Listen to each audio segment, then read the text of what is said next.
Going Deep Backstage. My name is Billy Harfosh. We're at the House of Comedy on High Street in Phoenix, Arizona. And I have Gina Yashere. Did I do okay with the name? You did good. Pretty good. I hit it when the camera's on. Gina, we got a couple minutes with you before your show here. Okay.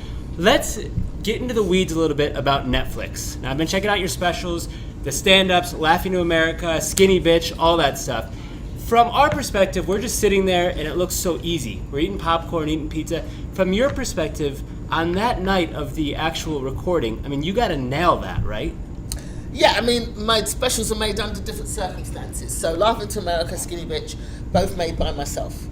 They were both made before Netflix was in existence. I think Skinny Bitch I made it in 2008. Netflix was, they might have been in existence. They definitely weren't making comedy specials. Okay. At that time, I was making my stuff for the DVD market. So I was like, I'm ready to make a DVD. So I literally, those first two specials, I rented a theatre, hired my own director and crew, sold the theatre out. So I did all of the work for that. Okay. In making that special, put all my own money into it. So they were all paid for.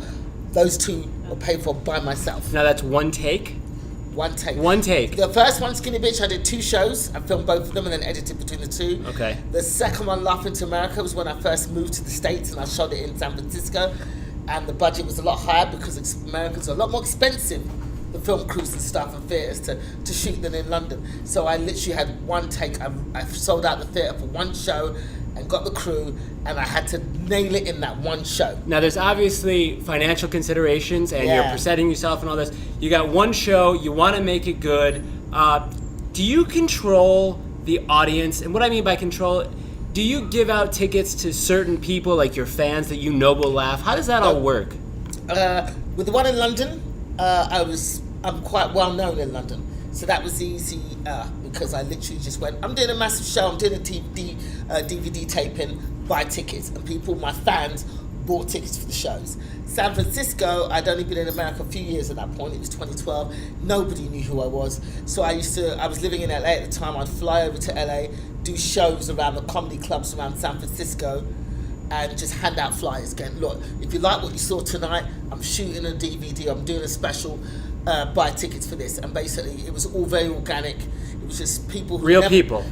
And then I did a lot of radio interviews and just made sure that I was really good on the radio, and people were like, who is this woman? All right, let's go and check her out. So for the San Francisco taping, a few of them were fans, but the majority of them were people who knew nothing about me, but they just took a chance because they'd heard me on something or seen me do a 5-minute set somewhere, and I gave them a flyer afterwards.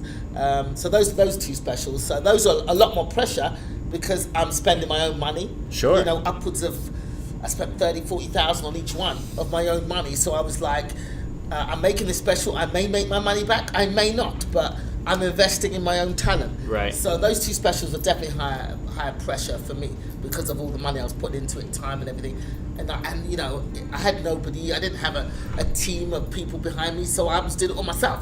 I'm selling tickets. I'm trying to get people to come to the show. Gosh. I'm promoting it. I put my own director, I put the film crew. I did it all myself. All right, I'm going to go back and watch those again because now I have a perspective of so much. You put so much into that. That's an incredible thing. And when the lights came on, you absolutely nailed it, I have to tell you. Now, people know you, Gina, from different things here in the United States. I want to talk just for a moment about... But I never told you about the stand-ups, though. Okay. Wait. The stand-ups, explain what that is, first of all. That's not only you. The stand-ups is a totally different experience as a special. Right. So Netflix is doing all these half-hour specials and then kind of theming. So they're grouping a bunch of comedians together and theming it. So they've got like the comedians of the world where they're going all over the world and getting different comedians. And this was called the stand-ups. And the first season went very well. And I got 2 weeks notice for that one. 2 weeks notice? 2 weeks notice. But you had material. Let's be honest. So basically my manager calls me up and says, Netflix is interesting because I've always wanted to be on Netflix. I kept sending... And Netflix is it, right? I kept sending them. I sent them Skinny Bitch before. I sent them Laughing to America. They never really bit. So I've been trying to get on Netflix. So my manager calls me and goes, okay, Netflix is finally on board. They're kind of interested in you. They're shooting these stand-up specials. I heard that the stand-ups was being shot. Right. But I didn't know whether I was in with a chance. And okay. Then Shesh calls me up and says, look, you know, they're interested. They're looking to shoot in a couple of weeks. Are you ready? Are you like, couple of weeks? Nope. They were like, she was like, you got half an hour? I was like, I'm ready. I stay ready. I've got half an hour. I'll put a set together and we'll do it. And I only got to try out that set once. before I shot the special. So was that material you had been is that kind of new stuff? They caught you at an odd time? Some of it was quite new. Some of it I'd only been doing it. So basically I was doing bits of the material all over the place, but then to stitch the set together and make the story arc and everything, I didn't only have the one opportunity to actually work that set as it was. I flew into LA for the special, and let's say the special shot on Thursday. On the Wednesday night, I ran to a couple of different clubs and just did a couple of sets and stitched it together. So I had one night to run the set. That is pressure. People don't realize that is pressure. But Check for me, that out. it wasn't that much pressure, because for me, I was like, I'm not having to get the people there. I'm not paying for the crew. I'm not putting any of this together. All I've got to do is turn up and do my jokes. So that was the easiest special. That's what you do. That's what you do anyways. Yeah. How crazy is it to be right now in the age of Trump, and you are often featured on The Daily Show with Trevor Noah. Yeah. I saw one of your segments when Trump was in London, Yeah. in your home country of England, and you did it's a really funny segment. Go check it on YouTube about the different signs and stuff that people are holding up. It seems like for a comedian, take politics out of it for a moment, this is a great time to be a comedian in the age of Trump on The Daily Show, which is, well, I guess the biggest political comedy show out there. Yes and no.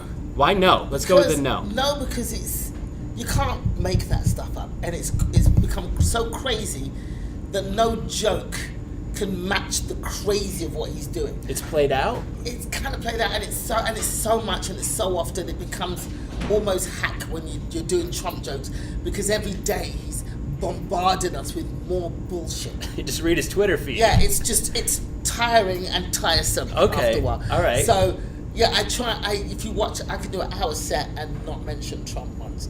But on TV, isn't that great? I mean, for you, for Noah, because it's like if you had a boring president, it's not so fun. You have material there all the time. Yeah, but then it's like, he's crazy. Yeah, he's crazy. Oh my God, look what he did today. He's so crazy. Look what he's so racist. Look what he did today. Oh, he's racist again. It's becoming repetitive because it's every day. It's another.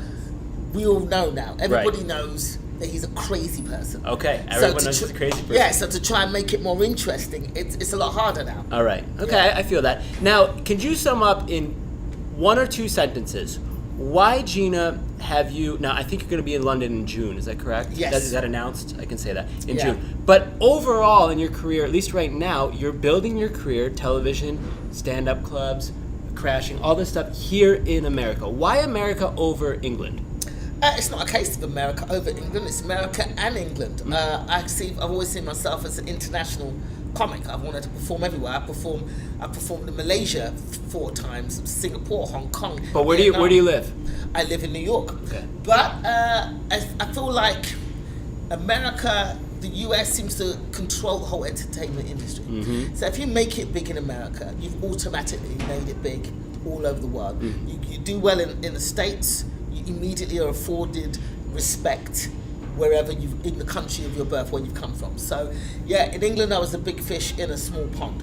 And from a kid I've always dreamed of coming out to the States. I thought in America they had better movies than us, better clothes, better bicycles, better toys as a kid.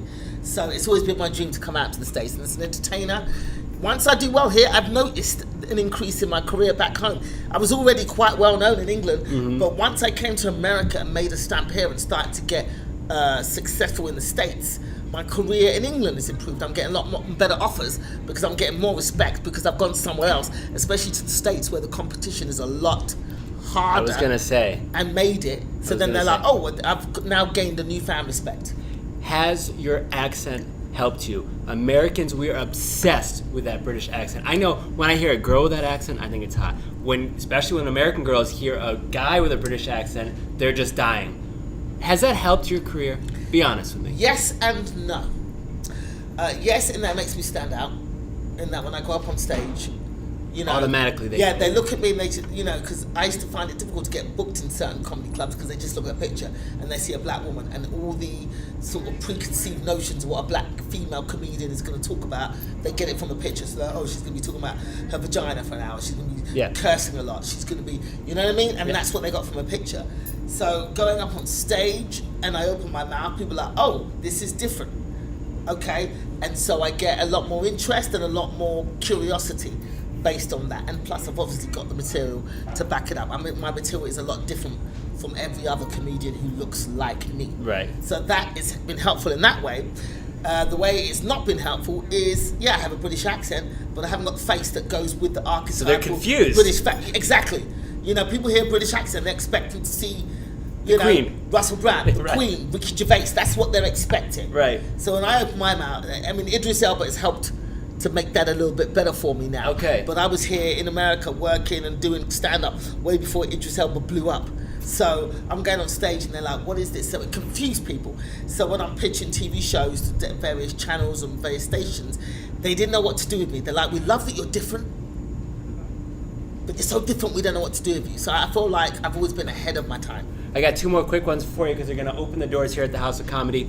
Have you had your holy shit moment? In other words, you've been on Conan, you've been on Jay Leno, you've been on big stage, you've been on television. Has that moment came when you wake up in the middle of the night and say, holy shit, I've made it? Has it happened? I've had a holy shit, I'm on the cusp of something really big here moment. And that is writing a pilot with Chuck Lorre. Oh, man. So Chuck Lorre invited me to help him write a pilot. It was me, Chuck Lorre, Eddie Gorodetsky, and Al Higgins in a room. So just 4 of us in a room writing a pilot. And we're filming it in April for CBS. It's called Bob Hart's Abishola. It's with Billy Gardell from Mike and Molly. And basically he has a heart attack, goes to hospital, falls in love with a Nigerian nurse that's looking after him. So I helped write that show. Obviously I've written myself in as her friend. I was just going to ask, are you I'm in not it? silly. I've written myself in a little Okay. bit. I've got a little part in there. But the pilot shoots in April. And when that show gets picked up, touching wood, this is going to be massive. So that's one where I wake up in the middle of the night and go, holy shit, I've written a show with Chuck Lorre, who is the most successful sitcom producer The Mecca in American history. That is amazing. By the way, one difference. She said touching wood, we knock on wood. Little really? British American Yeah, difference. well, British, it's English. We touch wood. You guys speak touch wood. it. You speak the real English. Yeah. Last one. You wrote an article telling me I'm funny for a black woman isn't a compliment. Last thing. By the way, it's on the Huffington Post blog. You should go on there. It's called "Telling Me I'm Funny for a Black Woman Isn't a Compliment." We could have a whole podcast just about that article. Yeah. I want to touch on one thing. We're here at the House of Comedy in a comedy club. What can comedy club owners do to get women more involved, to get more women headliners out there across the United States? Do what they do for the white dudes. Book them. And if they're not massive names, do what they do for the white guys. Pay for the rooms. Promote. Get them out as much as possible. But book us. Do you know what I mean? When I first came to States, I had issues getting booked. And I know I'm a headliner. I've been headlining in England before I even set foot on American soil. But it was hard to get booked because they feel like with a woman, they're taking a risk. People might not want to come out to see a woman, or a woman might not be as funny as a headlining dude, and all the kind of stupid, ridiculous preconceived notions that they have about that. Yeah. So I'm just saying, there's nothing special you have to do for us. Just treat us the same way that you do the dudes. When you book these dudes that nobody's heard of, I go on websites and various comedy clubs, and it's mediocre, unknown, nobody's heard of this white guy, but they book, and then every 15 of them you might get a woman, and when it's a woman, you know that she's got a lot of credit. She has to have the best credit. She has to be super famous. She has to have a massive online following to get the same booking that these unheard of white guys are getting. So I'm just saying, treat us the same. Get us in, promote us properly, promote it, get people to come and see us. Even if you have to pay for the room, doesn't matter, because you're still getting your food and drinks money. That's where the majority of the comedy clubs earn their money anyway, from the food and drinks. So just get people in, and then once they come and they see us and they go, oh, I had a really good time with her, then you've got the fans made, and they'll come back. It is. That's a tipping point across the whole country. It's a good business model. I got Gina fired up before her show. Let's calm down a little bit. Gina, thank you so much. I appreciate your time. Thank you. Awesome. Bye, everybody. Awesome. I love that. I loved your article, too. There's so much to hit on. If it's a guy that's not funny, it's just not a funny comedian. Yeah. But if it's a woman that's not funny, then it's specifically a woman. Funny. Yeah. All right, we'll get a quick photo and get you out of here. I really appreciate you giving us some No worries. Thank you. Don't even need that with you. Good job, Anya. You didn't even fall over this time. By the way, I know you're in the comedy community. Did you hear about Brody? I literally I didn't know him personally. I didn't know him personally. We were at the comedy store a couple months ago. I tell you, that He's depression. 48 years old. Depression takes a lot of us. I'm assuming it's depression. Was it suicide? I think it might have been, right? Just a second.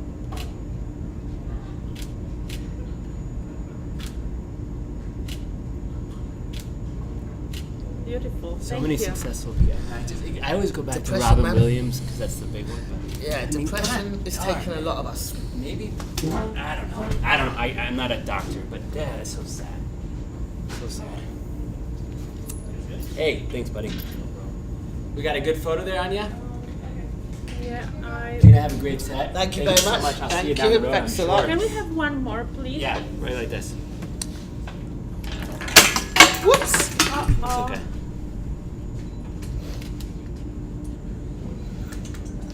Perfect. Thank you, Thank Gina. you. Thank you. Thank you. All right. Good thing those things are like Good job, Anya. non-destructible.